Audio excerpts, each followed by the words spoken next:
moderator today. I'm happy to that so many people joined. And I'm part of an initiative called ClimaTalk. Maybe my colleague can share his screen for a second. So I give you a short introduction. Who are we? Why are we doing this? Maybe.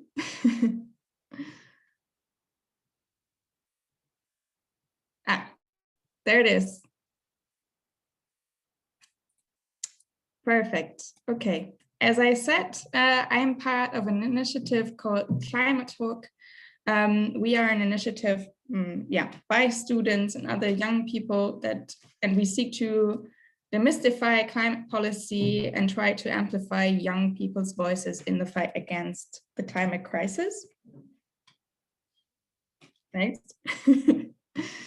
Yeah, that's us. We're actually around 40 young volunteers with a diverse background, so from the UK to Germany to Australia, so from everywhere. The pandemic made it possible that we that we actually work across countries. Next.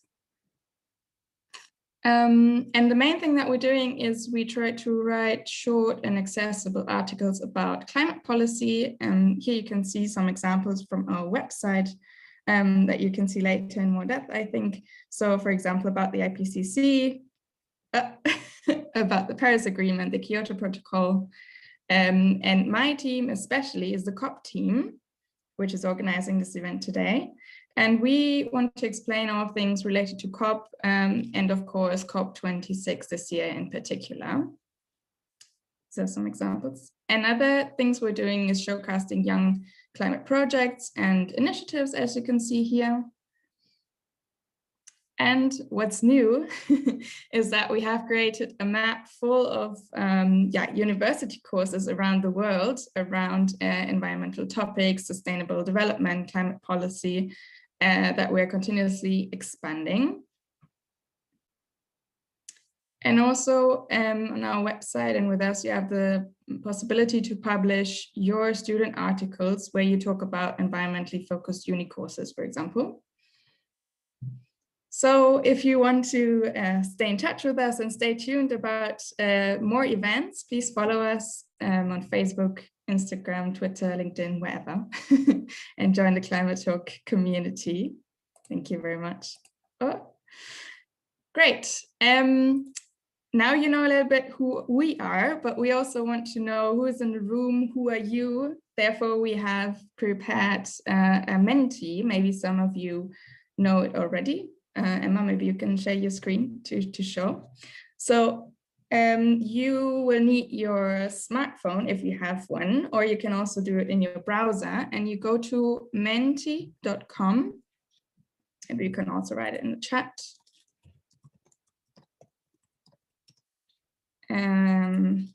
And soon you will see a code appearing on on the screen. There it comes. The code is generated. Yeah, so on top of the screen, you can see a code, which is 2821026. So this one, this code you can put into menti.com. Yeah, very, very good. And then the first question appears. So let's see where you are from. Oh, wow. So many different countries. You say Denmark, from Birmingham, India, from Chile, even from Norway, France, Italy, Second Mesa, Arizona, USA, wow. Colorado, Belgium, that's new, Bangladesh, okay. Great. I think there's some more people who haven't answered. We have 20 answers already. Maybe the others also want to put in. I'm just very curious. Basingstoke, UK. What did I miss?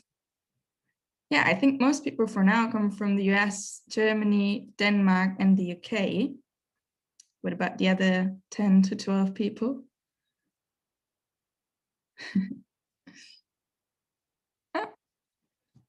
Well, I think we have a good picture where people come from. So maybe let's go to the next question that we have prepared for you.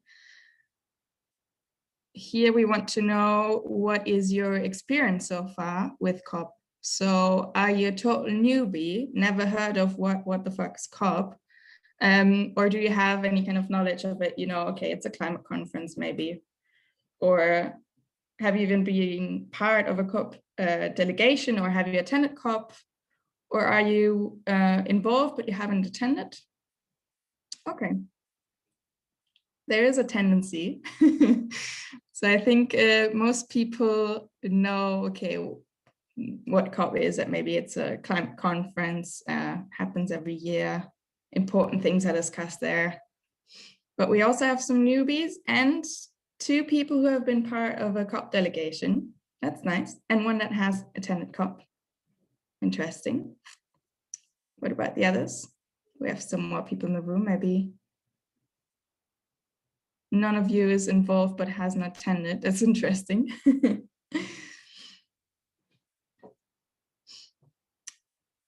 Okay.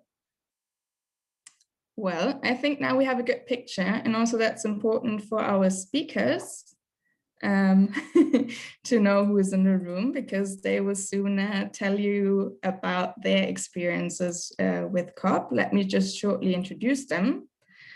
First of all, we have Mark Robinson. You can see him here on the screen. He's from the UK Youth Climate Coalition, and he has been organizing with this climate coalition since summer 2017. He has also been to 2 COPs already, so COP 23 in Bonn and COP 24 in Katowice. And he has learned that it's like a great deal it's a great deal to take place both inside the COP, but also outside the negotiations, or the social parts, I guess you mean. And he has mostly been involved with the social society activism at COP, and I'm very excited to hear about that, because he will be our first speaker. But also we have here Fernando Farias. He works at UNEP DTU Partnership in Copenhagen, and has over 10 years of experience with attending COPs as his former role as country negotiator of his home country, Chile. Currently, he's also working with the climate, because he develops and implements together with countries their climate transparency frameworks. So now he focuses more on climate transparency as a senior advisor at UNEP DTU Partnership in the area of climate change mitigation. And he's also nominated by the IPCC as a lead author of the forthcoming 6th IPCC Assessment Report, Mitigation volume. Well, now I leave the floor to you 2. Mark has prepared a short presentation for us, for all those newbies who don't know what is COP actually, to introduce us a bit to the topics and to the terms around COP. So Mark, I leave the floor to you, and I think my colleague Emma, she's going to share her screen to see the presentation. Yes, perfect. So the floor is yours. Great, thank you. Can you hear me okay? Yeah, great. Okay, cool. I thank you for the introduction. I've been organising with UK Youth Climate Coalition for about 4 years now, and we're a youth-led organisation which is about kind of mobilising and empowering young people to take action for climate justice.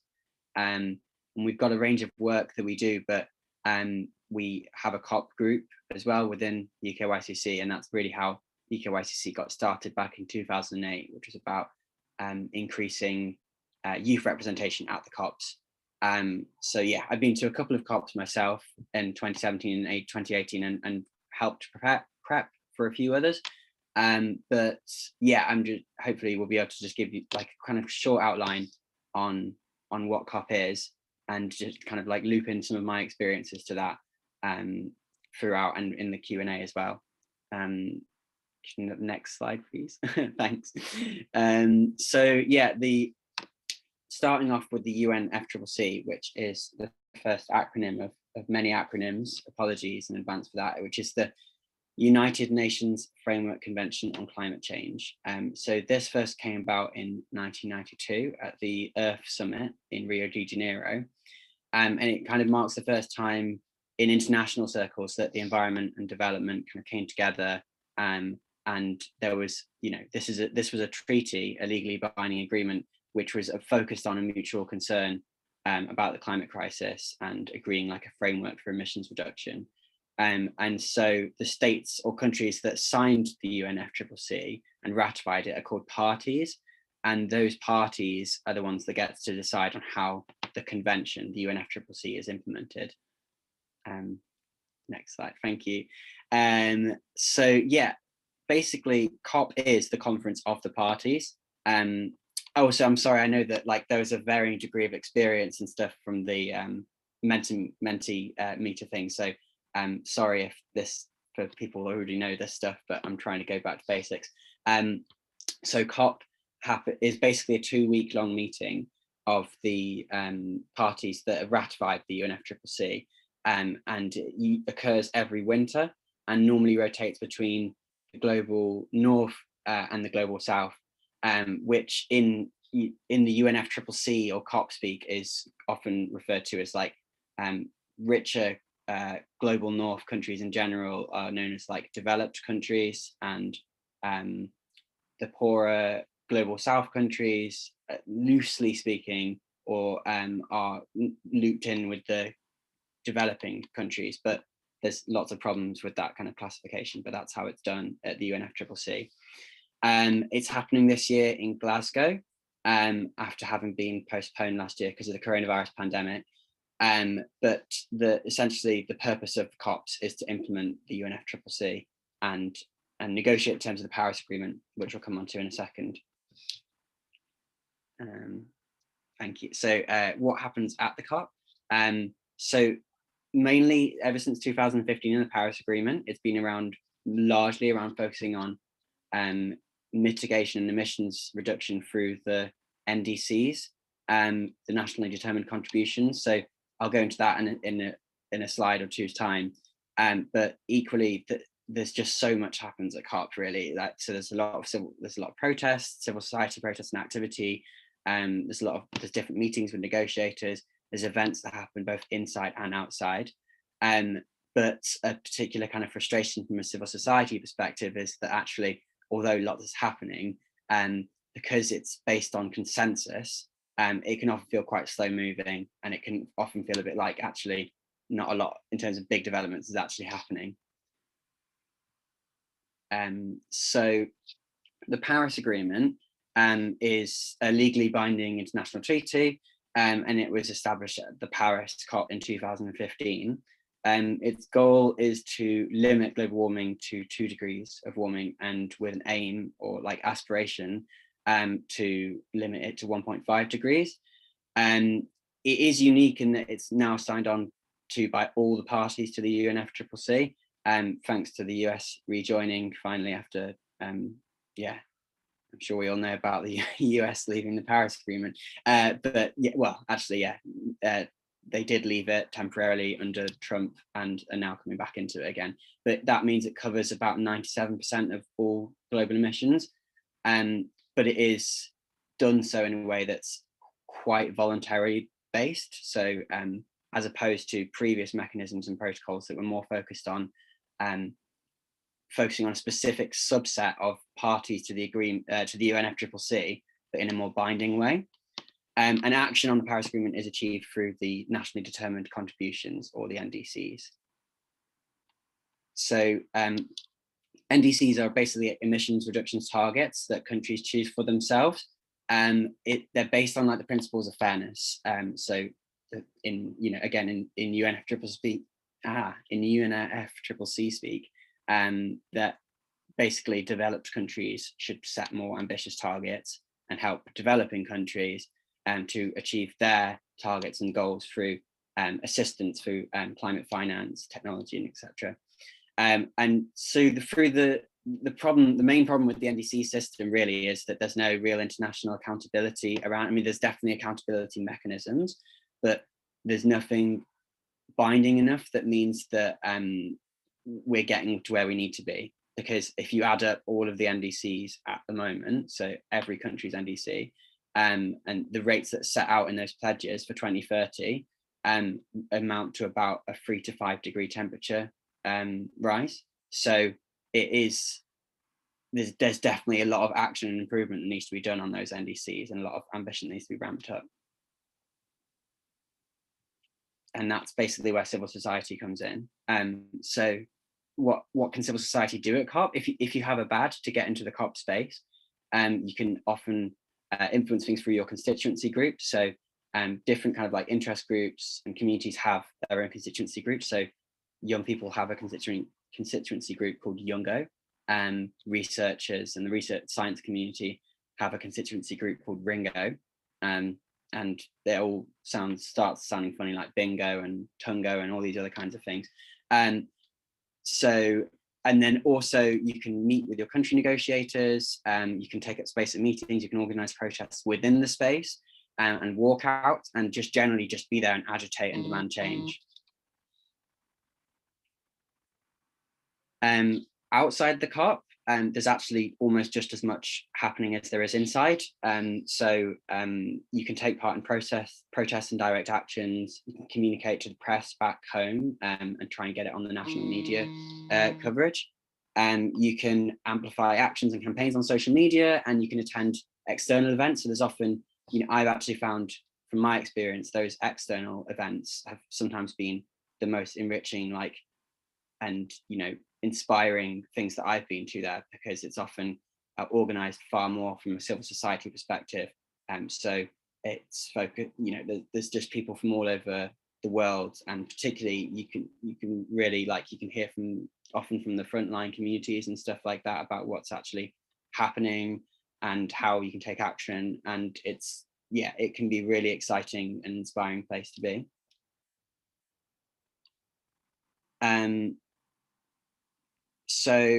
So basically, I just thought it'd be worth listing a couple of successful civil society actions at the COP that I was only at one of these examples, but it's worth mentioning them just to show how civil society can have an impact. So the first is Superstorm Highend, which happened around the same time, and the campaign for loss and damage that came out of that. So Superstorm Highend happened around the same time as the COP in 2013, and there was a quick reaction from civil society to highlight this around the COP and amplify the voices of those on the front lines.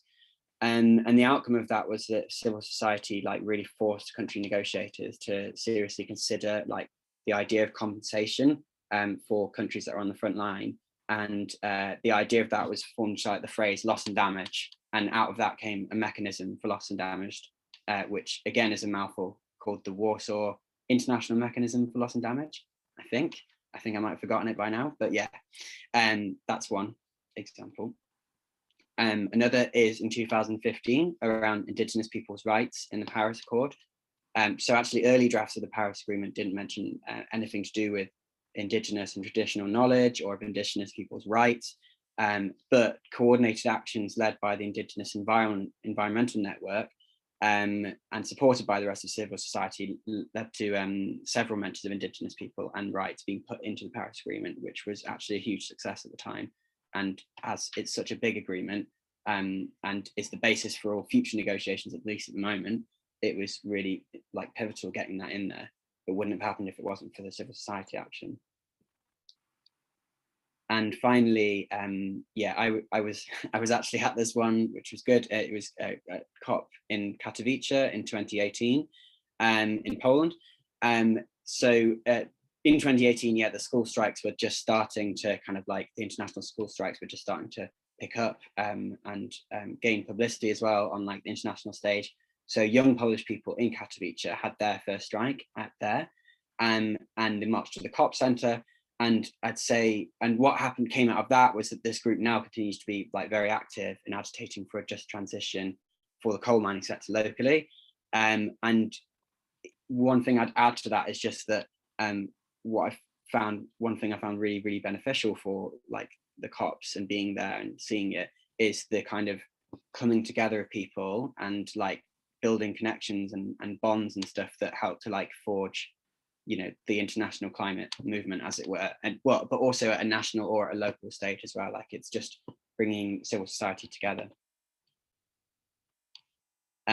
So there's, you know, all kinds of aims that different groups and different communities have when they're at COP and lobbying for action and ambition and change.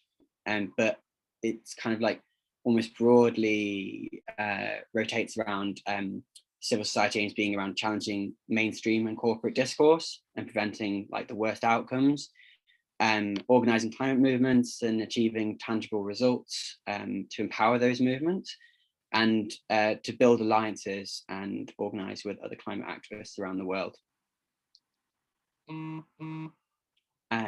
And this is most successfully achieved when, in general, when these like campaigns are kind of grounded in local struggles and led by voices from the ground, when pushing on specific issues, and when engaging new groups in the climate justice struggle. So I think I'll leave there. I didn't actually time myself in the end. I completely forgot to do that, but hopefully I haven't been too over time. And I know I didn't speak a huge amount on my own experiences, but I hopefully, if you wanted to ask anything, I can hopefully answer any of that in the Q&A or something. Perfect. Thank you, Mark, for giving us this short introduction to COP and how civil society can get engaged and is engaged in what it can actually have as an impact. I think that was very interesting. And yeah, we will hear more from you in the Q&A. So let's pass over to Fernando now. Fernanda, you also have a presentation for us, I think. Can't see you at the moment.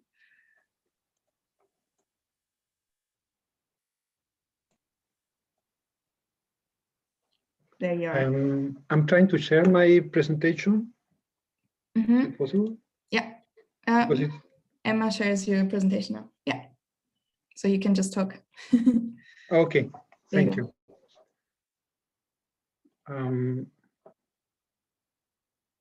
Right. Well, thanks to ClimaTalk and to you, Leonie Chidiak, for giving me the opportunity to share these minutes with you. Well, Mark showed you what happens outside the COP facility. I will brief you on what happens inside the COP rooms and meetings. In the invitation, in the invitation you sent to me, I was told that I will have the opportunity to talk mostly with the young people, or at least people like me, young at heart, with passion and commitment for working for a better world in reducing the climate change menace. In addition, I was offered to provide you with like a different perspective to the issue of UN climate meetings activities, and I will also talk you a bit about a related topic, which is the Intergovernmental Panel on Climate Change, also known as the IPCC. Well, my name is Fernando Farias. I currently work at a UNEP DTU Center based in Copenhagen, and previously I worked in Chile for 20 years at different government positions in environmental subjects. My last government position I held for 5 years was a head of climate change office at the Ministry of Environment of Chile. And before that, I spent more than 10 years working as a staff of the team of the same climate change office, mostly on the preparation of GHG emission inventories and methods to assess how to mitigate the release of GHG emissions from the energy sector. And next one.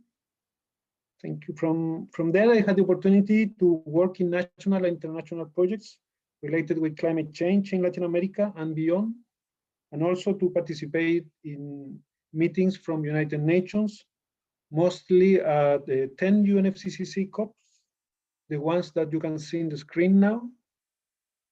And in the next slide, I also had the opportunity to attend at climate change meetings and ceremonies conducted under the United Nations annual assemblies at the UN headquarters in New York City. For instance, for the signature or approval of the Paris Agreement in 2016 as a part of the Chilean official delegation. Next, please. Well, the first element I want to highlight is that to these UN meetings, you attend them representing a stakeholder for whom climate change is an important issue. In my case, it was a government, the government of Chile. The Chilean government has been highly committed to the international and national climate agenda because Chile is a country highly vulnerable to climate change from the geographical and social perspective. And as it reads in this slide, according to a poll, around 84% of Chileans consider climate change is occurring now and must be urgently tackled. Next, please. Well, in addition, this representation I mentioned you before is important in the sense that you feel you are part of a group in the society attempting to do a meaningful contribution from a particular side. However, as you are holding that representation, it is also relevant to try to do a good representation, particularly in the line of what are the interests you want to pursue. There are several areas from where you can contribute to fighting climate change, and they are very important. In my case, I was dealing with the good presentation of the data and information reported by the countries. This is technically called transparency of the climate action, and it's one of the important subjects under the Paris Agreement presented already by Mark.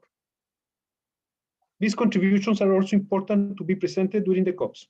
Most of the time during the period we attended the COP session, the members of the country delegations need to follow one or more subjects to agree among all nearly 200 countries on how to implement the different articles of the UN Framework Climate Change Convention.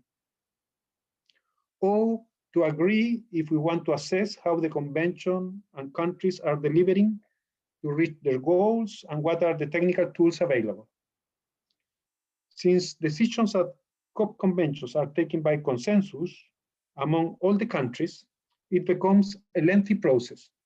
But fortunately, there are shortcuts like the organization of clusters of countries sharing identical or similar viewpoints on some issues, allowing for a single representation of a number of countries.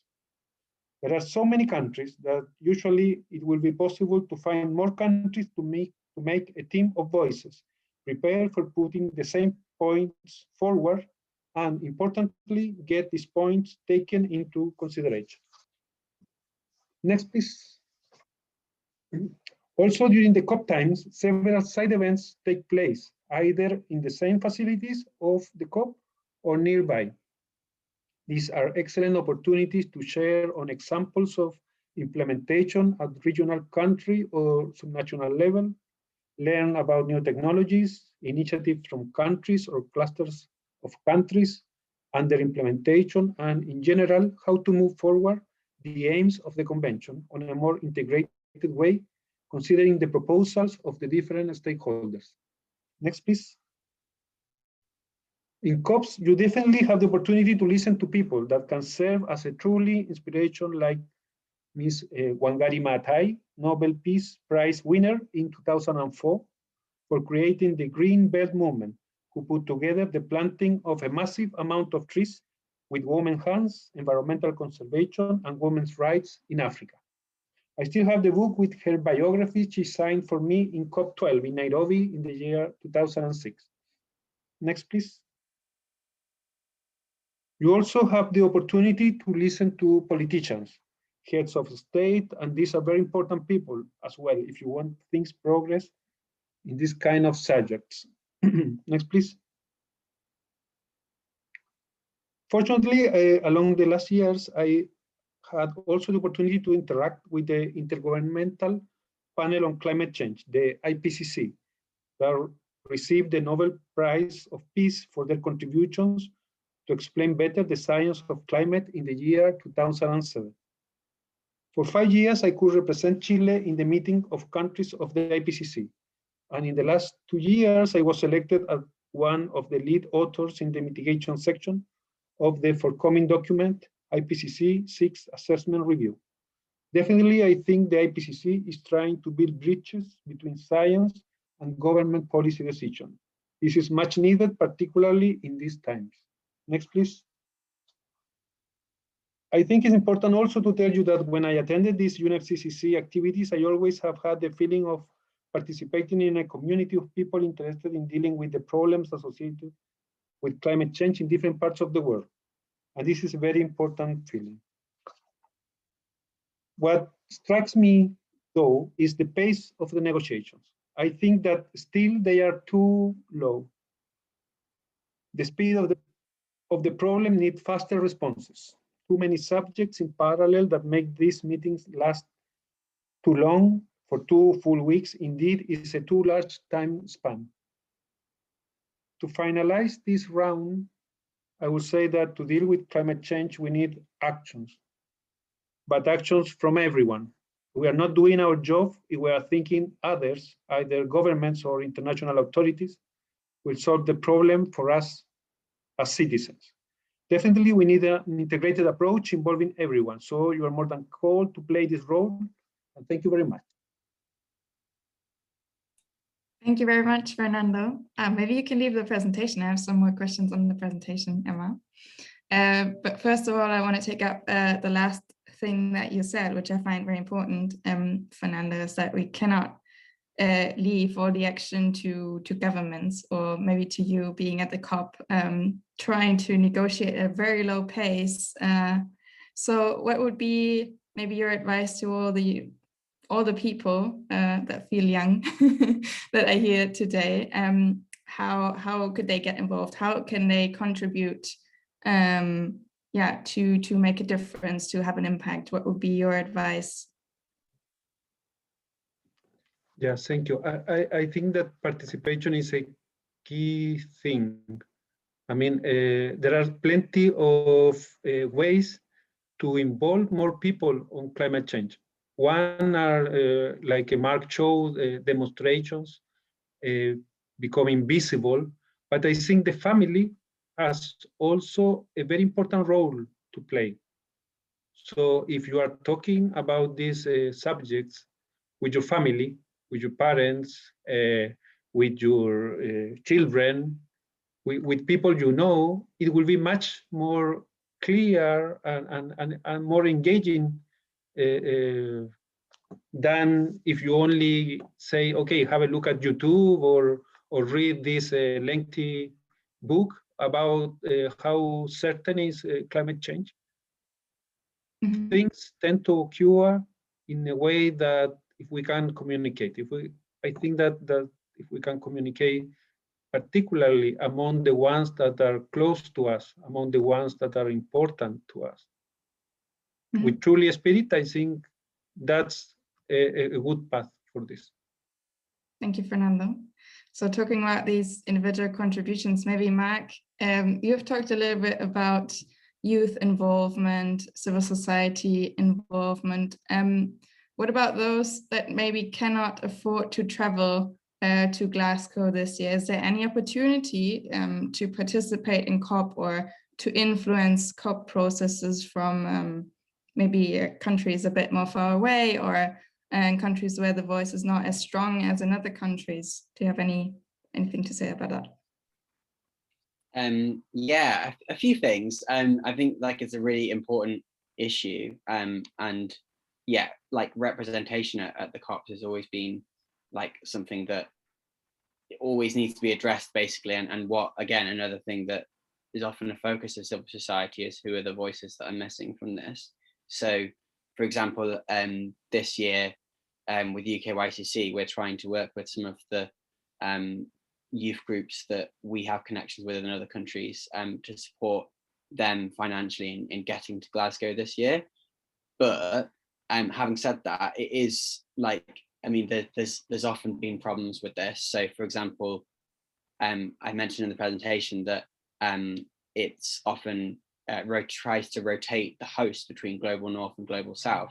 But obviously, like last year it didn't happen, but the year before that, it was supposed to be in Chile, and then it was held in Madrid instead.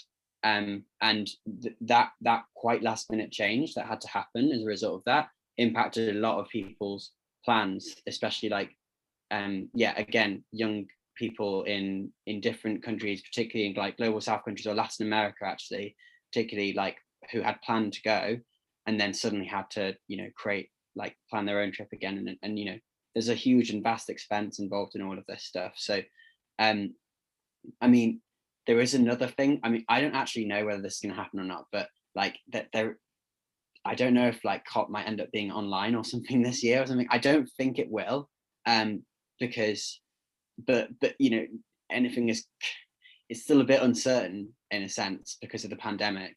And I think if COP were to be online, like I'd probably just be interested in hearing what other people think about that, because I imagine it would bring benefits and also massive disbenefits as well.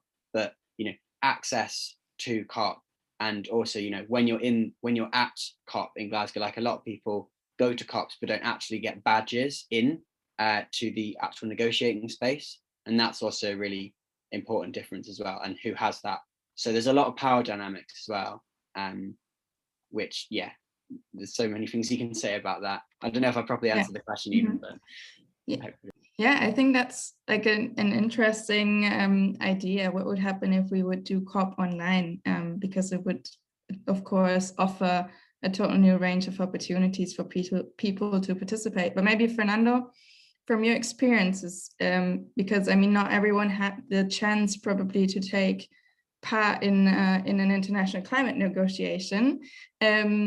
If you think about this idea, having a COP online, where do you see like difficulties? Because a lot of things I think are like interpersonal, talks, so things that are not very official. Do you think that would take place like similarly online, or how do you see it? No, I think definitely there are many good things on using these tools, online tools like Teams or Zoom, but for sure they can't replace a good conversation with a coffee in confidence. And although it can reach higher amounts of people, and this is a very positive, I mean, in terms of now with these online tools, you can bring more people to the table. It doesn't necessarily mean that for negotiation is a suitable tool.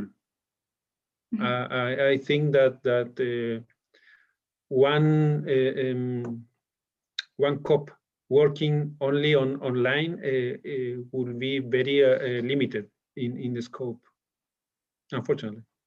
We got a question in the chat regarding this. So since vaccination goes fast in developed countries, do you think that this can affect representation at COP if it's not online?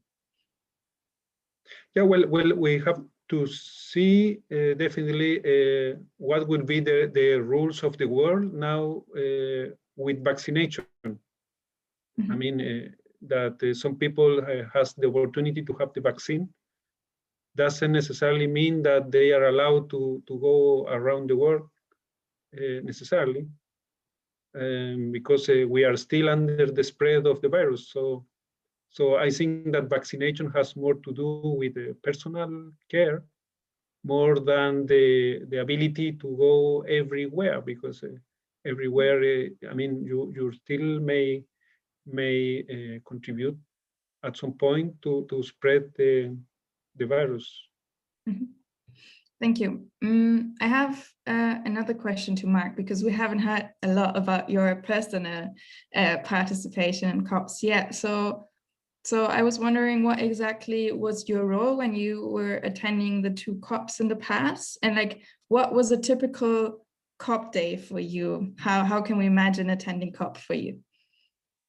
That's a really good question, actually.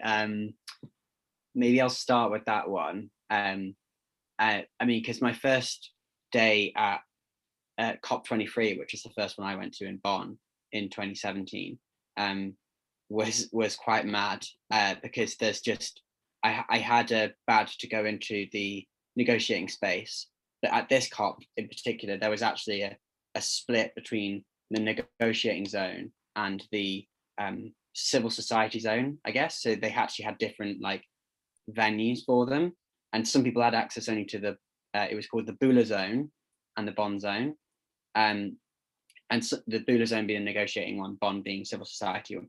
Some people only had access to the Bond zone. So fortunately, I had access to both, which was a huge privilege, but I actually didn't really know what to do with it because there were just so many different things happening. So I started the day by actually going to the Youngo spokes meeting, which if you are like a young person attending COP, that's a good place to start, I'd suggest.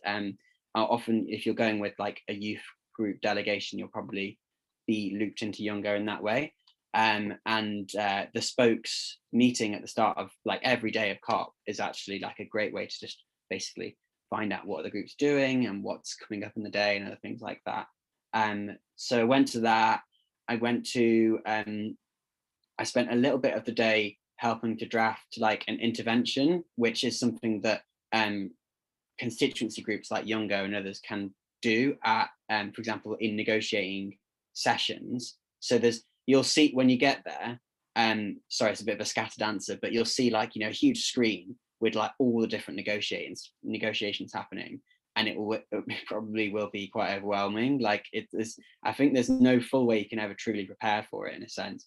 But I just kind of ended up helping draft an intervention for Youngo to make during one of the negotiating bits, which is essentially about kind of like pushing for greater representation. And then mixing this into another day, which also involved something similar, was helping to organize an action and in the negotiating space, and we've done various ones on like things like gas. So we did an action on basically we all like cut out cardboard elephants and said that gas was the elephant in the room, and like shouting things like, oh, it stinks, and things like that, because like gas is so creative stuff. And we even did a dance off at one point for human rights. I can't remember what song it was, but it was it was definitely human rights related. And then at the end of the day, there's often a kind of like fossil of the day presentation, which well, at least at the COPs that I went to, where basically somebody he's from civil society, but like he's organizing it, like basically kind of announces which country's been like is the fossil of the day, and basically in terms of like which country has been like really not shifting their gears or like really doing bad things at the COP space or something. So that's quite a good way to call bad negotiation habits out. And then in the evening, from a civil society perspective, I often spent my time in places like the art space, which was at the COPs that I went to. So the art space is like again a nice just space for gathering and like decorating stuff for actions the next day, or like chatting and planning and stuff. So there's almost so many things you can do. And actually, interestingly, in Katowice, with the COP I went to after that, I didn't even go inside the negotiating space, I think, and I was still just so busy. A lot of time on my laptop, but like basically like just drafting interventions, drafting press releases. Like there's press briefings that, for example, Youngo can hold and other groups can hold, which is about doing like press releases and announcing an issue that you care about or something. So sorry, that was a bit of a random thing, as loads of different things came to my mind, but there's just so many things you can do there. I'll leave it at that. Probably it's difficult to wrap it all up in like 2 to 3 minutes, all of the experiences that you have at these conferences. You were saying that you were drafting a lot of things like press releases, proposals with Youngo. How do you see the impact of things that you and other young people created at the different COPs? So are they taking into account, or how does that work?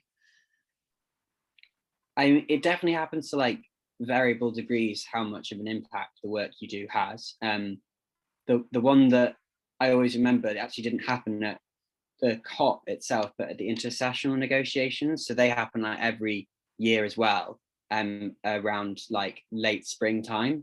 And they're kind of about, I need to boil it down, like they're the kind of like the process negotiations before COP to agree on what's going to be discussed at COP. But one thing that we, in some ways it's like a scaled down COP. And so when we were there, we were campaigning against, we were campaigning basically for the UNFCCC to recognise like a formal conflict of interest policy, because we were kind of talking about how it's damaging that there are like vested interests in the COP space as well. So like fossil fuel companies and stuff that were still influencing how the negotiations went. And at that negotiation, at that intersessionals, we were kind of just like finding any possible opportunity to basically bring it up. So we drafted interventions at certain points in time. We did a press release. We did a piece for the civil society like magazine, as it were, that one of the constituencies run. We did an action both inside and outside the space, and we did some press work with national and international media. So like all together, we found ways to just keep adding the pressure on. And the only victory of it that came of it was actually just that they decided to keep conflict of interest on the negotiating table, which doesn't seem like a huge victory, but actually at the time felt like quite a big victory, because certain countries were trying to usher that out of the negotiations, so we didn't have to talk about conflict of interest, and we kept it on the table. So it can feel like slow progress, and I know there's a lot of burnout that can come from COP sometimes, because you do all this stuff and it doesn't actually feel a lot of the time like things are coming out of it, but sometimes it does, like with some of the examples as well I mentioned. Thank you very much for sharing all of these stories. I think another thing I take from this is that COP is not only the conference or these 2 weeks, maybe in September or November or the end of the year, but it's also before COP, after COP. So there's a lot of opportunities where you can get involved and have an impact, although maybe the impact might be small or invisible, but it's there. So I really like that. Fernando, you have experiences in more than 10 COPs, I think, for now. And for me, it would be interesting to know, do you see any changes over the years? And also, what do you think will be a success or outcome from the COP into 2021, so this year? Yeah, with regards to the first question, I definitely think that I can see things are changing and changing for good. Probably the most important, the defining moment was the Paris Agreement, COP21. Why? Because at that point, now probably several young people looking at this and taking for granted the Paris Agreement.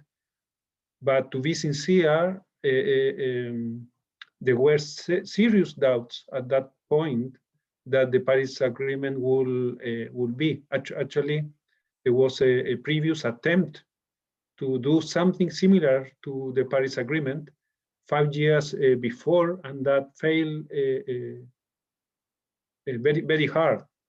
That was the COP that was conducted here in Copenhagen. So at that point, I think that all the multilateralism associated to United Nations and climate change was in tatters in Paris. I think that the United Nations was very clever to appoint France as the country to host the COP21, because probably French are one of the best negotiators, diplomatic negotiators in the world. And what they did around the world just before the COP, I mean, visiting country by country, talking with the private sector, talking with the government, was truly remarkable. And I think that I dare to say that saved the whole multilateralism under United Nations. At some point, it was discussed whether the COPs were the right instrument to conduct the negotiations. I mean, that's what happened before between the COP of Copenhagen and the COP of Paris. Fortunately, what happened was that the COP21 was a success, and people around the world learn about climate change from different ages, and that was something important also. I mean, now you can listen to children talking about climate change, talking about even the Paris Agreement or similar things, but that didn't happen before. At the beginning was more like a small subject, followed by not many people. But as the climate was more visible, that was changing, and that became like obvious that was happening. I think that also helped to create this whole concept that now we are having. So I'm saying that probably now you are like looking at the end of the movie, but I mean if you see the whole movie wasn't the same like it is now. And with regard to your second question on what is expected in COP26, I think that again, a country like UK has a lot of power and a lot of tools to make this meeting a successful meeting. I totally trust that the British government will make the most to have a successful and very good COP. Wow, thank you very much, Fernanda and Mark. I think these words are perfect for closing of these Q&A sessions. I guess there's a million more questions that we all have in our minds, but hopefully this discussion sparked also a little bit our interest in COP and getting to know more about like what is COP actually, what is discussed, what happens before COP, what happens afterwards, what is this whole movie that you said, Fernando, around climate negotiations. Thank you very much, both of you, for sharing your experiences and also very personal experiences. Now, we have one last thing that we would like to do, which is a Menti again. You already know how it works. We would like to know how impactful this event has been today. To me, it felt like only 10 minutes, but 1 hour has already passed. So please, if you can, enter menti.com again and use the new code that was generated, which is 3456325. And then tell us a bit more about like what you're taking away from this event. So did you get a good insight from how COP works? Do you like the personal experiences that you heard about? And would you be interested in having more events like this? Okay, I see you know a little bit now how COP works. It's probably very difficult to grasp everything what happens at COP or before COP, but maybe you have gotten an insight. And if you want to know more, you find a lot of articles on our webpage, which probably help you to navigate a bit better around, through COP processes. But I see that you liked hearing about the personal experiences and you would like to have more events like this. Maybe in the next question, you can tell us a bit more about what kind of events you would like to have. Should we go to the next one? Emma? Thank you. Yeah, so this won't be the last event, hopefully. And now you have the chance to give us some feedback and tell us, like, what do you want to hear more about? Everything related to international climate policy or COPs in particular. So we're very interested to hear, like, what kind of topics would you like to hear more about, or you interested in? Is there anything, or maybe today something you heard and you didn't understand, you would like to know more? The fossil fuel industry sparked some interest here. So the role of companies, especially from the fossil fuel intensive industries.